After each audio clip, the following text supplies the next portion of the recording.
Serumpi No Secret, happy weekend. Momen melepas anak menuju kehidupan baru memang bukan hal yang mudah ya pemirsa.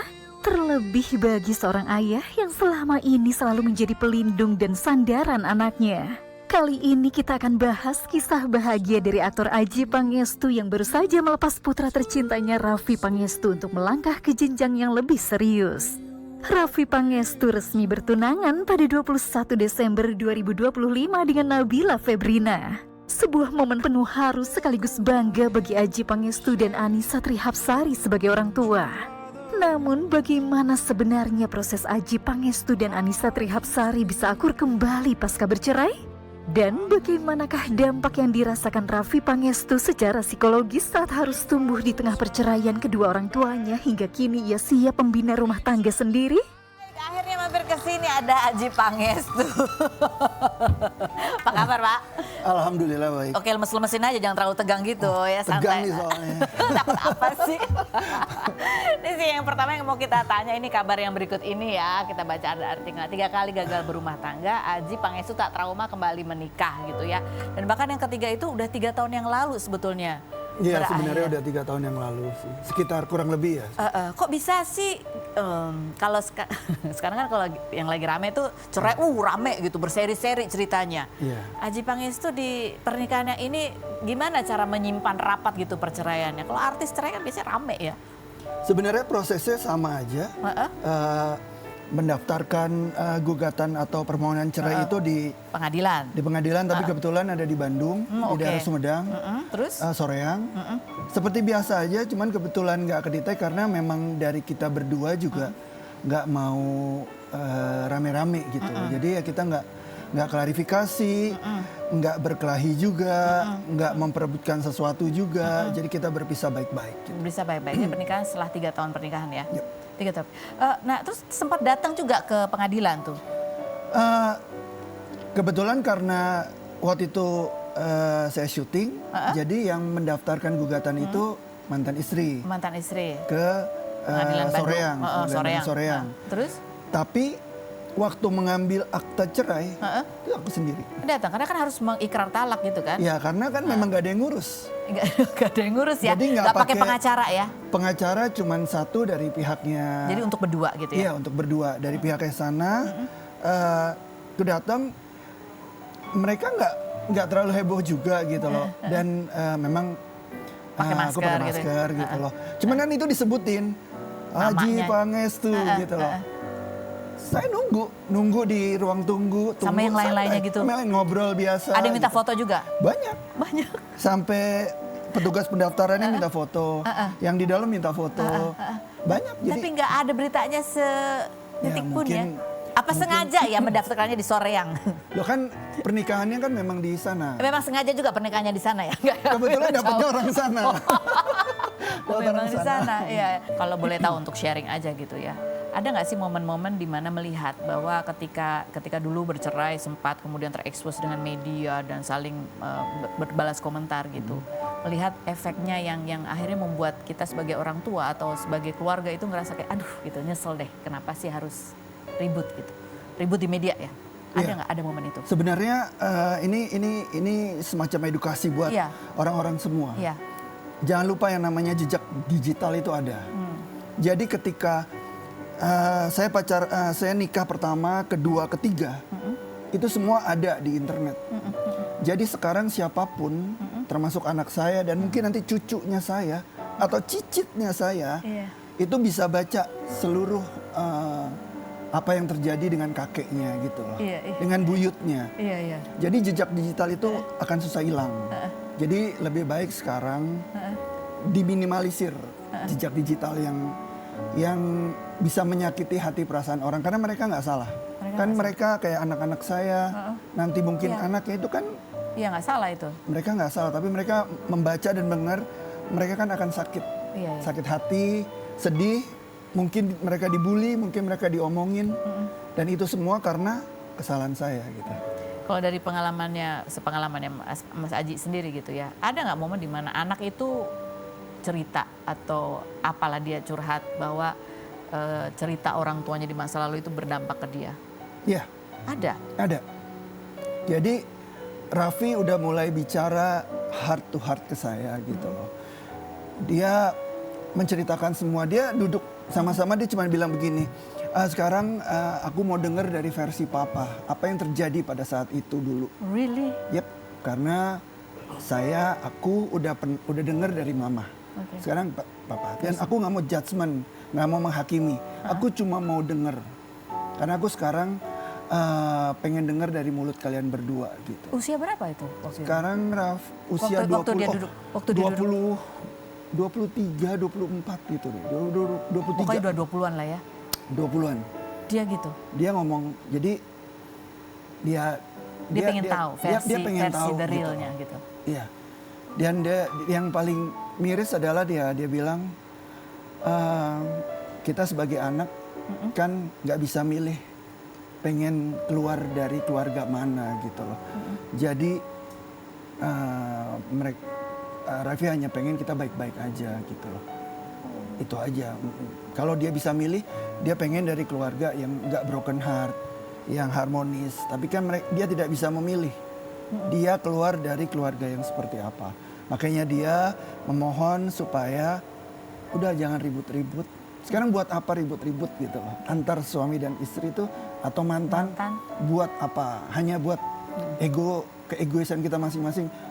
Aku menang, kamu kalah, Nggak kamu ada yang kalah. menang sebenarnya, kalah ya.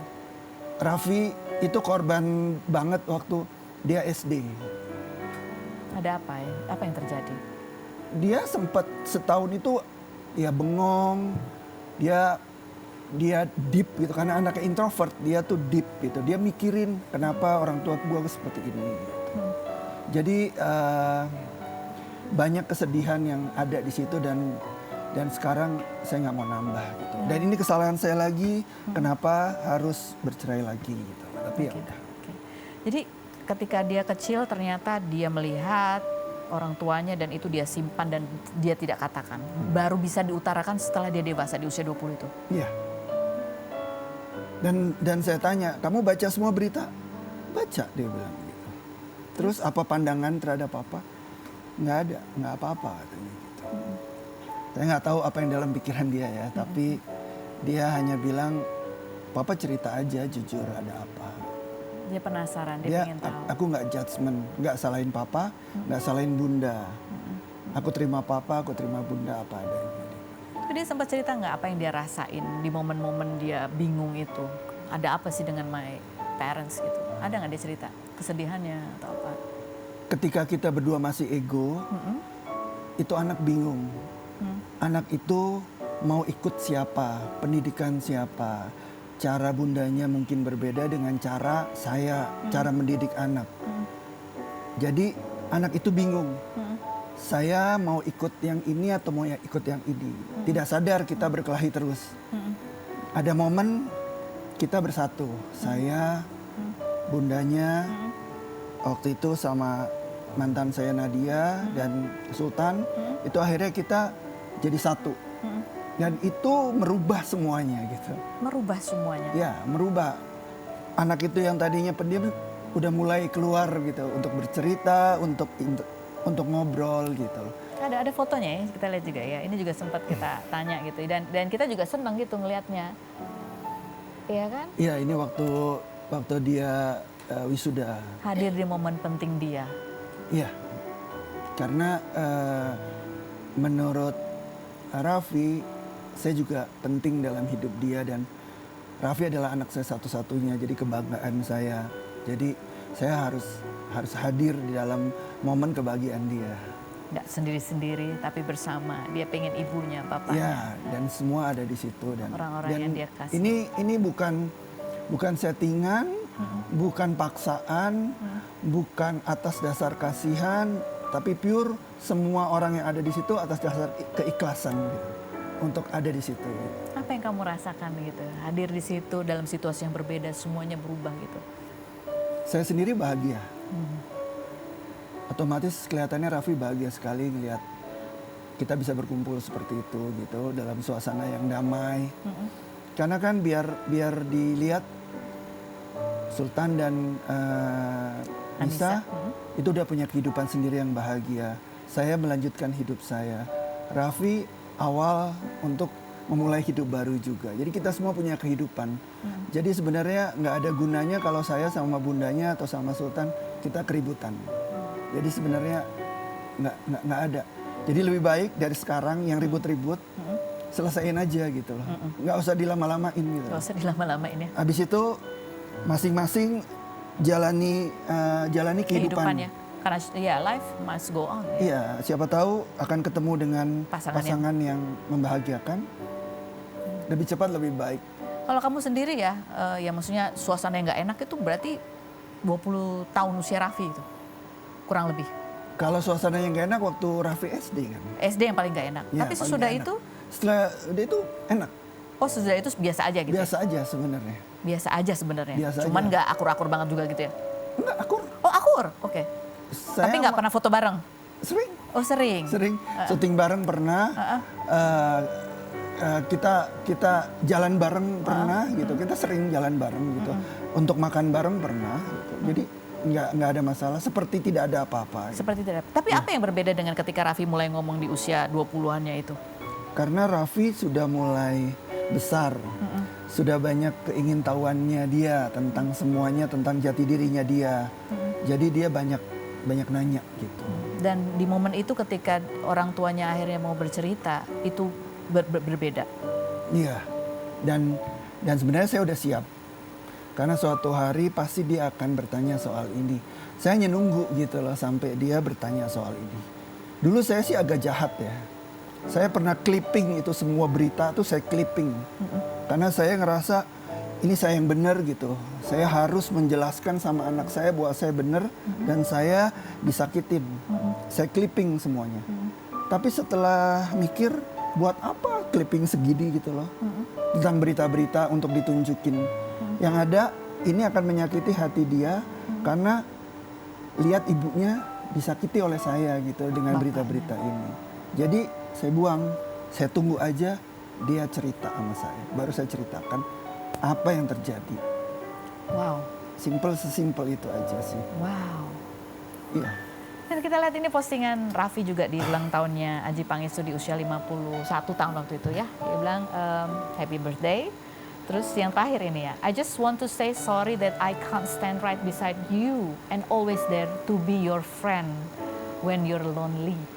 And I knew for sure that you're sad and lonely. We may far, but there will always be a part of yours in me.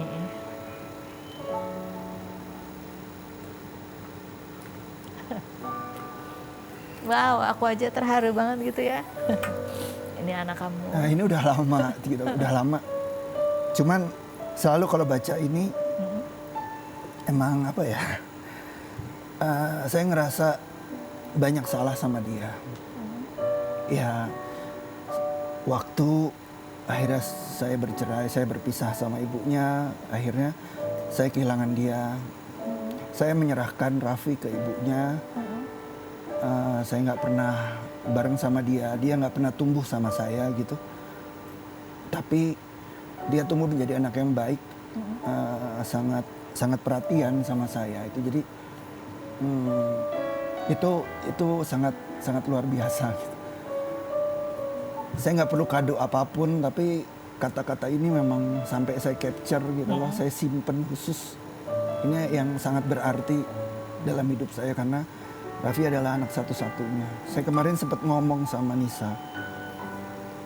Yang paling sedih itu kalau ada apa-apa sama Raffi saya. Kamu masih punya Aquin. Saya dengan umur segini, apakah saya mungkin punya anak lagi? Belum tentu. Tapi kalau Raffi kenapa-napa, saya akan kehilangan dia gitu. Makanya... Kok aku yang nangis ya? Ya... Raffi yang segalanya buat saya, alhamdulillah. Dia anaknya baik. Dan dia bisa merasakan when you were sad and lonely. I know you feel lonely.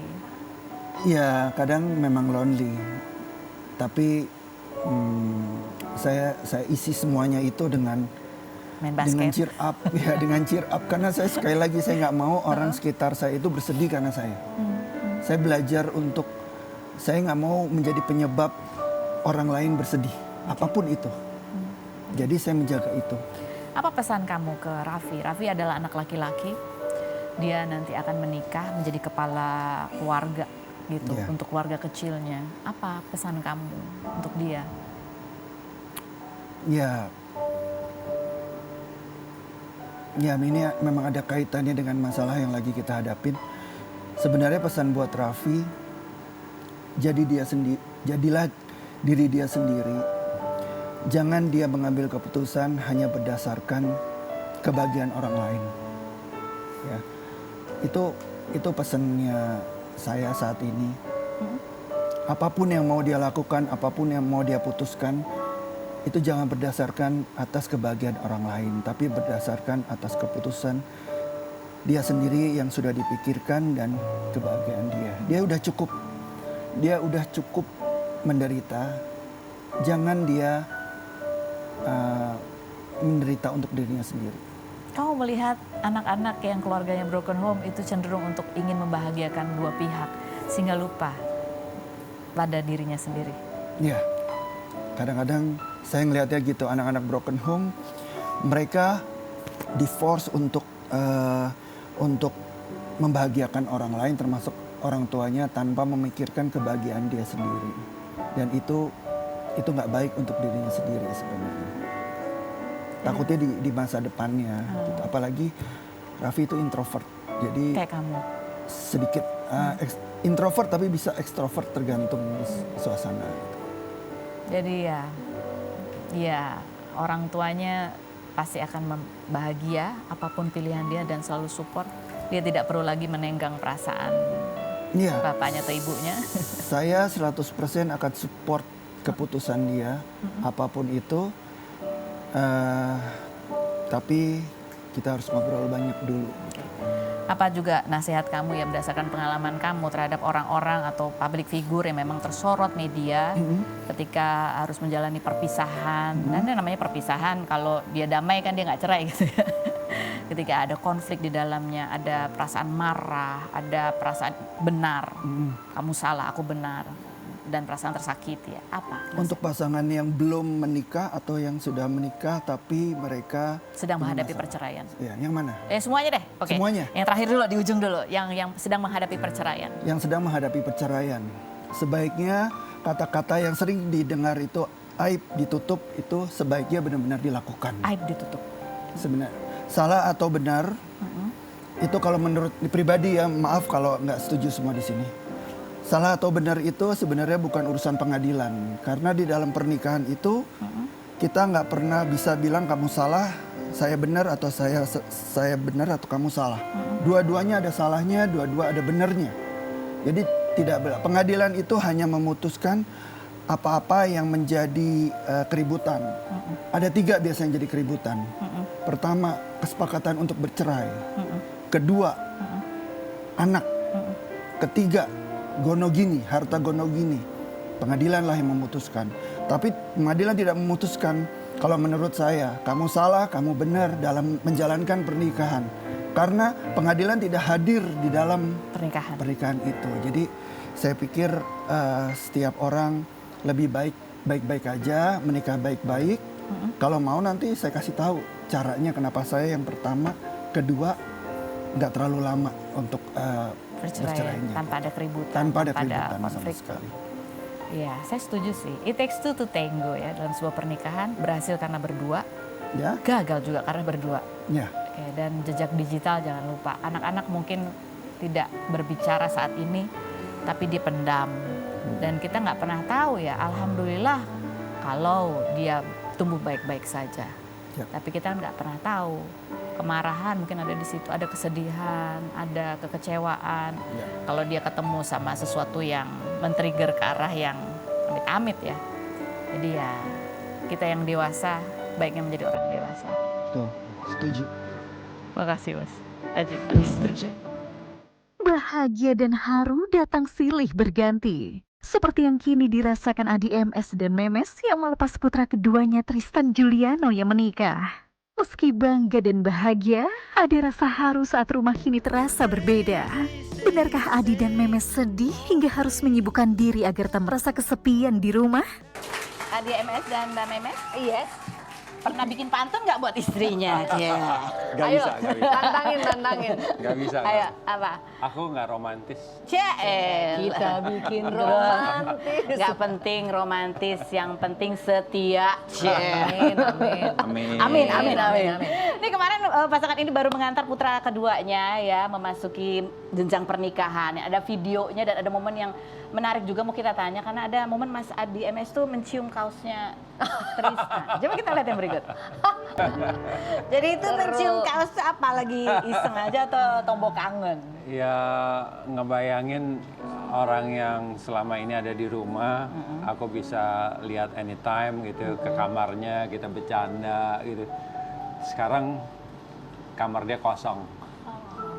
Jadi ya gitu deh. Kayak masih bayi ya, nyium-nyium baunya. Jadi itu rasanya beda ya. Anak Iya, pertama beda. nikah beda. Ini anak Aduh, kedua aku jadi- bungsu. Aduh. Merebus milih. Ini pasca acara pernikahan itu yang dirasakan. Iya. Bukan Jangan nangis tuh, aku juga gitu. Ntar make upnya luntur. Tapi happy. Ya, pasti happy, pasti lega happy. lah, lega. Soalnya udah selesai gitu. Apa namanya? Udah menikahkan dua-duanya, udah mentas lah gitu sih. Terus Mas Adi MS ini kan biasanya kalau udah sepi gitu ya, apa yang berkecamuk di benak, terus kan mengalihkannya tuh ngapain gitu? Ya kerja kita ya kerja aja. Kerja aja. Alhamdulillah Mas Adi masih sibuk, masih banyak konser, tiap minggu ada konser ya. Jadi kesibukan di sela-sela kesibukan itu bisa mengalihkan ya rasa-rasa itu. Rasa-rasa. Ini kayaknya Mbak Memes kayak lebih tough gitu ya. Tapi pasti disimpan di dalam itu kesedihannya. Sedih itu ini ngeliat Mas Adi ini jadi ikut. Enggak sih. Aku emang jarang nangis sih, tapi sedih banget karena Tristan tuh anak yang termasuk paling deket sama saya gitu. Kevin juga deket, tapi Kevin mungkin porsinya lebih gede deket sama Mas Adi. Kalau Tristan Nama lebih ke ibunya. aku. Terus? Ya sedih banget. Kayaknya masih belum terima. Terus kenapa sih nikah buru-buru gitu? Aku pengennya kan 2 tahun lagi lah gitu. Tapi ngeliat dia kan kayak masih bayi aja. Mukanya juga kan kayak bayi ya. Tapi terus dia bilang, Mama aku kan udah 28 tahun kata dia. Masa sih? Iya masa sih gitu, tetap bayi ya. Ya dia juga udah siap, karena pacaran juga udah lama ya Pak ya, udah 7 tahun ya? Dia kalau di rumah tuh kan kayak mainan gitu. iya. Kita suka gini-gini, aku suka Lucu gini. dia soalnya kayak Itu bayi. sejak Kevin menikah, ganti itu dia masih suka Iya digitu-gituin. masih sampai sekarang juga masih. Walaupun sekarang udah ada istrinya, tetap. Ya kalau di umum di luar gitu. Papa. Biasa kan anak laki malu kalau Iya. digitu-gituin. Jadi mah. yang digemes-gemes, Iya. ya ganti sekarang cucunya ya. Iya. Setiap niat baik selalu menemukan jalannya pemirsa. Seperti yang dialami Memes dan Adi MS saat Tristan Juliano menitipkan doa untuk menikah ketika menjalankan umroh. Bener gak sih ini jawaban dari doa Memes dan Adi hingga Tristan kini resmi menikah? Tetap di Rumpi ya pemirsa.